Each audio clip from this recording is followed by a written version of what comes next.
Hello friends, welcome to StudyIQ. Today we'll be discussing about coup in Turkey. This happened this year in July 15th, 2016, and this is a very burning topic for UPSC and for non-UPSC candidates, as this may be asked in personal interviews. So both for examination point of view and knowledge point of view, this is a very important topic. So you should have some knowledge on it. This video has been brought to you by StudyIQ. This is a novel approach by Dr. Gaurav Garg. So if you like the videos, please like, share, comment and subscribe to the channel on YouTube. Let's start. Before going into the matter, let's first see some geography of it. Here you can see Turkey. Turkey is situated between Europe and Asia. It's a bridging country, and here you can see this is the Black Sea, and here it is Mediterranean Sea. Okay.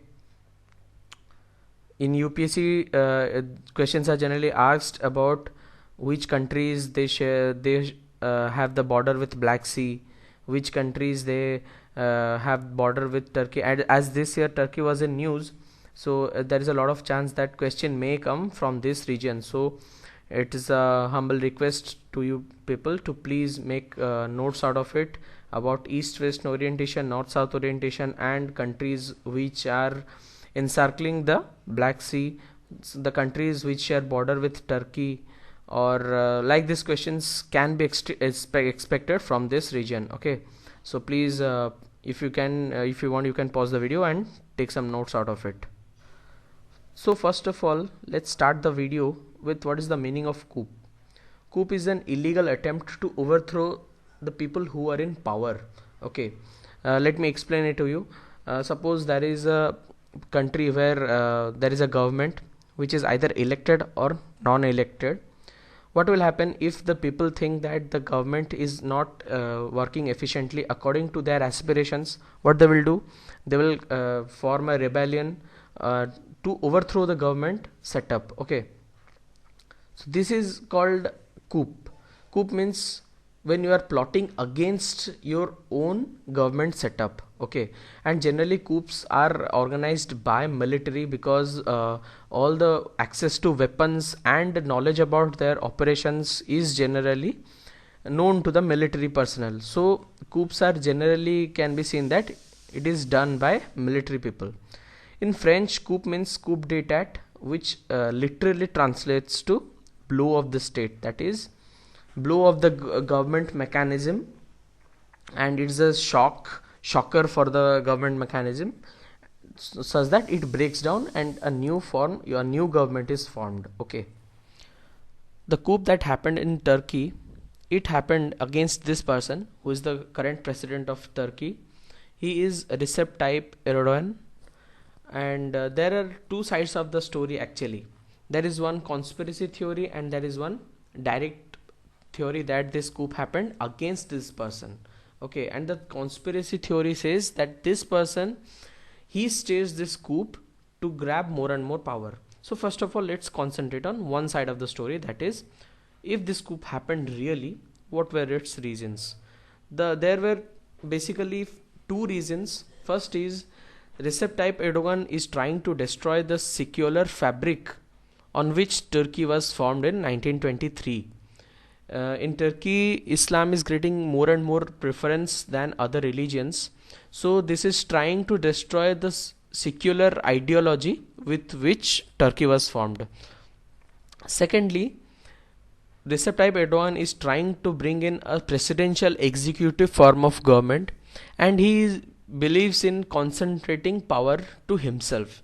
So this is reducing the populist opinion in the democracy. People are feeling alienated. Okay, this is also is affecting the quality of democracy. Okay, he is trying to set up an authoritarian government. So these are the two prime reasons why a faction of Turkish armed forces they rebelled against Recep Tayyip Erdogan in the coup. There is also a conspiracy theory which says that Erdogan himself staged this coup so that he can show people that as the power is not centralized with him, this coup happened. So he may use it as a tool to grab more and more power in the future. So there are two kind of theories which are running in the market. We'll be discussing about both of them. This is not the first time that there is a coup in Turkey. Every time the elected form of government, it moves away from the founding ideology, that is Kemalism. Okay, it moves away from that ideology, the military takes over. It happened in 1960, 1971, 1980 and 1997. Okay, 4 times it happened, and this is the 5th time in 2016. The coup that was organized this year, it was by a faction of Turkish military forces which called themselves Peace at Home Council. Is very important, Peace at Home Council. They said that the coup has been organized to reinstate the constitutional order, human rights and freedom. This is the direct statement, official statement of the Peace at Home Council. I have directly given it here and I have underlined the important part. The coup has been organized to reinstate the constitutional order, human rights and freedom. The Peace at Home Council finds its inspiration from Peace at Home, Peace in the World saying by the founder of Republic of Turkey, who is Mustafa Kemal Ataturk.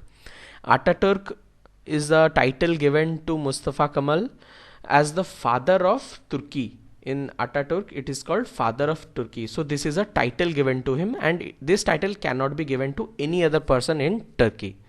Okay, and Mustafa Kemal Ataturk, he formed Turkey on secular lines. Okay, it was a secular nation and his ideology was called Kemalism. Okay, as I told earlier, it is the founding ideology of the Turkish Republic, and it is this Kemalism, if it is hampered, the military and the judiciary of the Republic of Turkey, they act as the guardian and defender of Kemalism.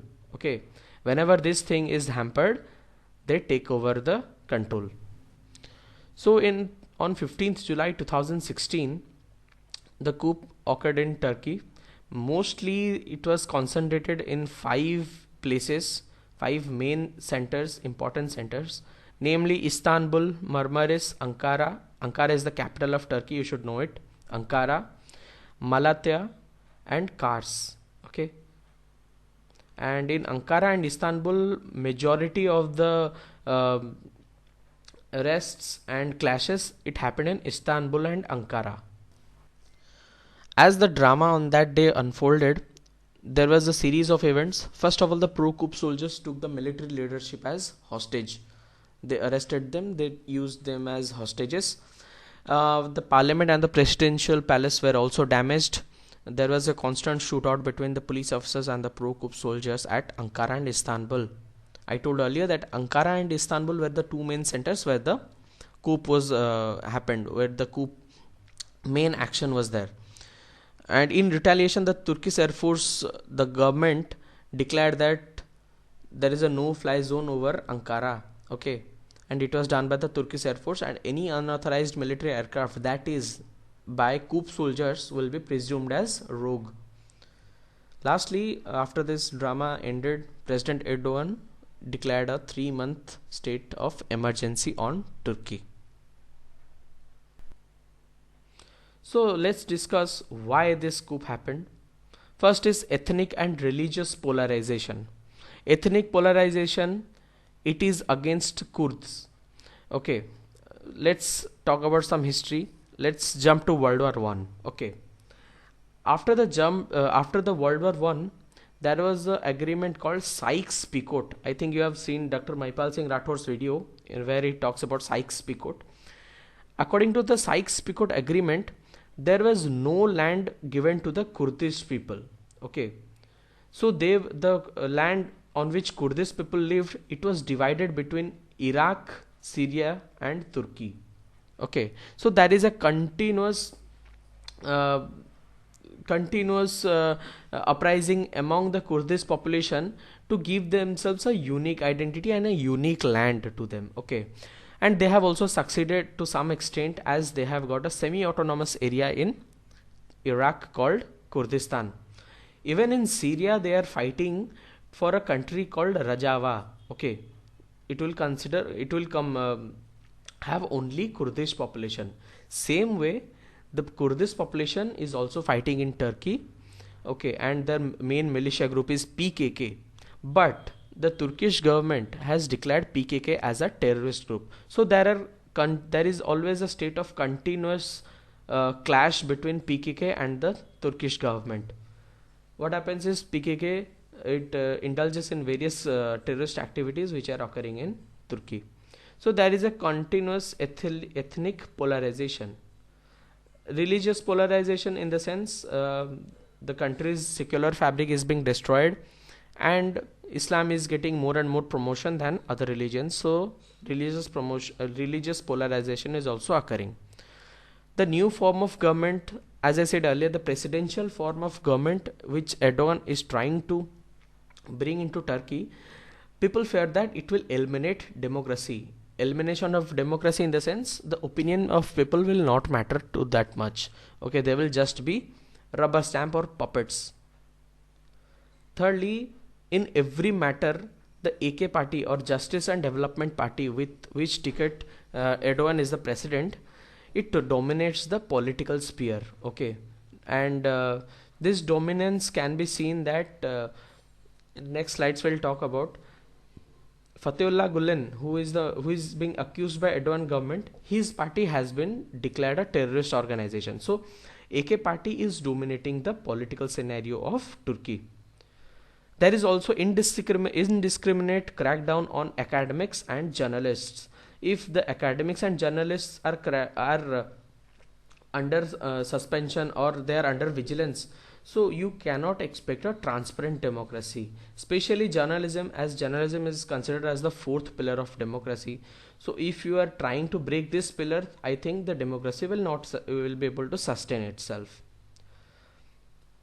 For lastly, media gagging, and in Turkey almost all the media houses are censored and gagged, and anyone who writes criticism against the Erdogan present government, they face various charges, and they face even total suspension of services. Okay, that is total closure of their news house. Lastly, there is support to terrorist groups, and is not a reliable country. Support to terrorist groups, how? We know that ISIS has captured many oil fields.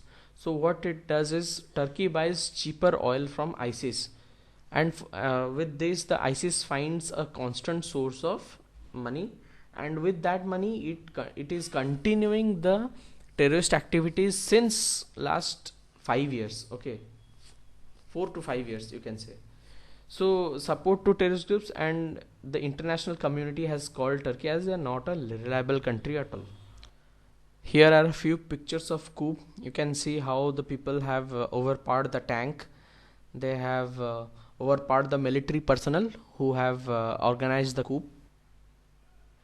Here also you can see a coup supporter who is getting a bashing by the public. But there is also a second side to the story. That is, the Erdogan government itself organized this coup to concentrate or to accelerate the process of concentration of power to itself. Okay, conspiracy, how this is being said? Firstly, many independent observers in Turkey, they found that most of the action that it was concentrated in Istanbul and Ankara. And as I said earlier, these are the only two places where most of the actions unfolded, and most of the pictures that you see on the internet or newspapers, they were mostly taken in Ankara and Istanbul. It seems that the coup, the organizers of the coup, they wanted the media attention only on these two places. Okay, this is very highly unlikely. Secondly, the major reason is the coup, it ended within hours. Okay, and generally these kind of military coups, they are highly well planned, well timed. Okay, and they, on an average, they should last at least nearly 2 days according to some experts. Okay, but in in Turkey, it just happened and it ended within just few hours. Okay, so the critics say that this coup was totally organized by the government, just to show that with as it had less power with it, as it had less control over the military, it was unable to control the coup. Okay, and it was unable to control the unrest which is going on. So it will help the government in passing legislations which will concentrate more power to it. The coup in Turkey, it has a series of bad effects on it. First among them is investments that will be lowered to a great extent. Let's understand how.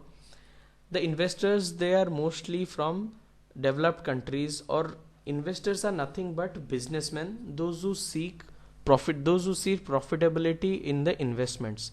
But in a state of civil unrest in Turkey, the economy is not at all stable or reliable. So this will discourage the investors from investing in Turkey, and so that investments will be stopped, or they will be lowered to a great extent, and this will only slow down the economy of Turkey and nothing else. Secondly, the pluralism is being eroded or stopped. How? If the coup, after the coup, the Erdogan government passes a legislation to form a presidential form of government, and it concentrates more and more power to it, though it will be a democratic government to see, but in actual it will be highly authoritarian in nature.